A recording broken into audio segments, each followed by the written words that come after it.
All right, I want to take a very different angle to the bushfires, if I may, and a couple have pleaded guilty in a New South Wales court this week for looting an electrical store that had been ravaged by bushfires in Batemans Bay, stealing $15,000 worth of computers, mobile phones and drones. Warren Mundine, it's one thing to steal, it's another thing entirely to steal from someone who is in deep, deep trouble and grief. Look, you're hearing of these stories all the time, and I just cannot believe that people do these things. Here we have a disaster on our hands. We've got people who have just about lost everything. They're struggling. Their businesses are struggling. Their farms are struggling. They're struggling with, family loss. They're struggling with a whole heap of issues. And then someone comes along, some bastard comes along and starts stealing from them. Look, I believe that these people were drug-related incidents, but that's no excuse. No. No excuse. I can't believe it. Catherine, you'd like to think that a judge sits on a case like that and says, well, hang on a second, these people had gone through hell and back, and then you stole their final possessions, or what was left of possessions in their house. You'd like to think that they'd throw the book at two people in that particular predicament.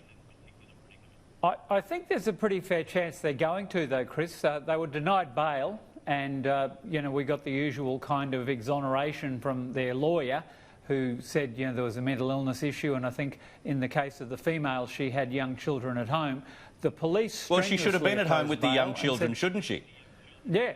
And look, taking into account the drug abuse and mental illness and whatever, all a very sad story, but they were quite callous and calculating in choosing a very high-value target at a vulnerable time. And the police made clear that they regarded them as serial offenders. Apparently there's quite a record on the behalf of both of them. So they've been denied bail. I think it's a very good chance they will have the book thrown at them when they ultimately face court. Yeah, we'll follow that case. Now, this is where the Prime Minister has weighed in for the benefit of Australia, so I'm sure he'll be blamed for this in some way, but I'll tell people anyway. The US has downgraded their travel warnings for Australia following the bushfires after Prime Minister Scott Morrison urged Donald Trump and US officials to reconsider. Warren, he intervened. He knows how important tourism, international, national, local tourism is to get things moving again in these small places and bushfire-prone zones. This is a clever thing to do, and thank goodness they listened.